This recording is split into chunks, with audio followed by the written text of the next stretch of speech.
after what is this now? Like, this is your third season in MLB. What have Yep. you learned about like what it takes to maintain the momentum throughout the 162 game season? Because having a midseason regression is very common throughout MLB Yep. players because of the long season. So talk to us a little bit about maintaining that momentum. Man, that's good stuff right there, man. I probably wouldn't have been able to give you an answer until probably now. Like if we would have done this podcast in the past, I would have said I have no clue. Or I would have probably given you like a BS answer and said, yeah, that's my answer. But like honestly, man, like I did a lot of like thinking. I mean, I feel like a very philosophical guy. I like to think, I was kind of my issue growing up was like I thought too much, kind of overthinking.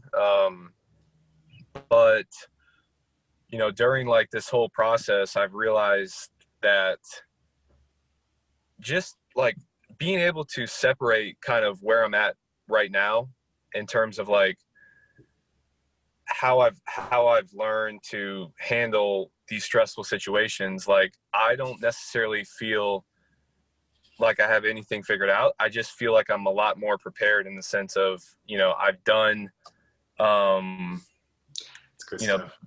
handle consistency. Ultimately, you got to handle your emotions, your emotions on the mound, your focus, your clarity, your stress. And that's the one, like I kept looking around and I kept seeing a lot of guys around the league, Liam Hendricks, Craig Kimbrell, Mariano Rivera. I mean, you can go down the list between all these amazing Hall of Fame pitchers. And, one thing that's kind of like a common denominator is these guys are stoics. I mean, they're out on the mound and they're the same person every day. They're either a hype guy and getting into it, or they're just like, just stone face.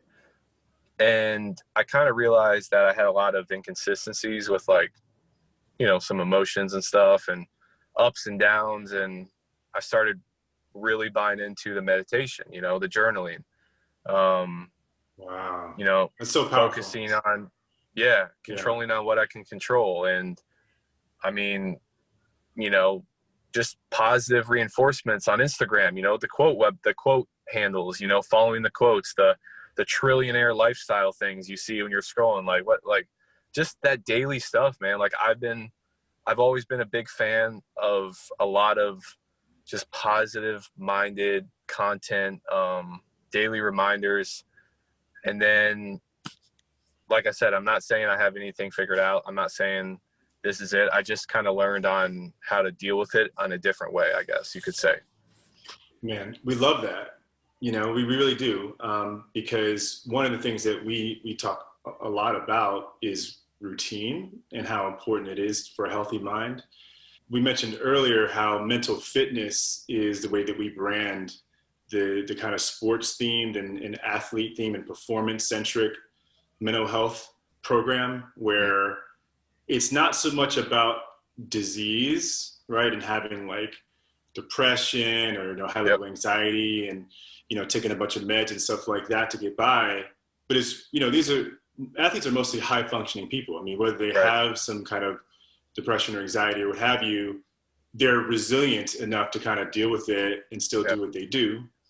So we kind of want to take it a step further, right? And go to this next level of like, all right, well, how do we live with it and still perform at a high level? And we believe that requires something different, a different way of thinking about it than your traditional psychiatrist or traditional therapist might do. We want to look at it like, all right, as an athlete, you have a very unique skill set and a very unique lifestyle. How do we make mental health work, right, according to your strategies and your programs? Well, one of the things about athletes is that they're all about routine, and when you're learning a new skill and you're trying to be great at that skill, you got to practice every day, right? So what we always talked about and always learned growing up is you practice every day. Practice makes perfect. And that's just, kind of an old adage in terms of performance and greatness, right? It's practice every day. And that's what you're talking about here right now is rather than just being my physical skill set, right? It's my mental skill set, right? Practicing that every day to be great. And then to pair that with my physical skill set, right? To have them both working for me.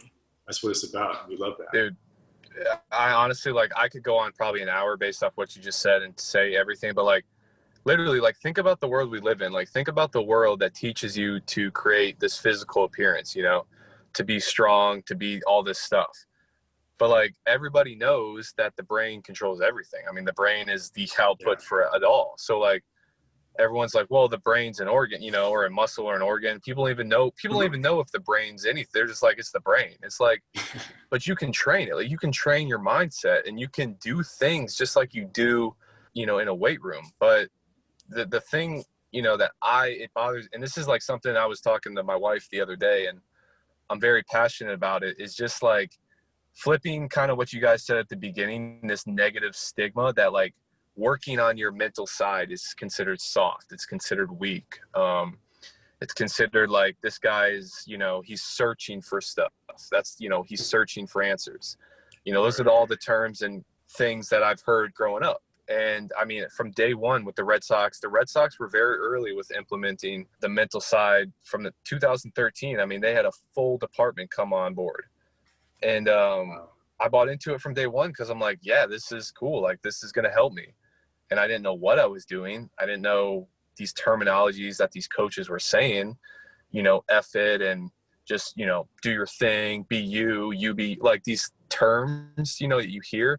I didn't understand them. And then I kind of got through a lot of experiences in my life, and I started kind of being like, wow, it's, you know, there's a lot of truth to that. So I couldn't agree more, man. I'm completely on board with that. Good stuff. Well, one of our big things at Sports Psych MDs is control the controllables. So just to hear someone else and someone from the big level preach that, that's awesome. Yeah. We love that. And the journaling and the meditation, those are all different forms of like mindfulness, and you're becoming more aware of your thoughts, your feelings, and how they are connected with your performance, essentially.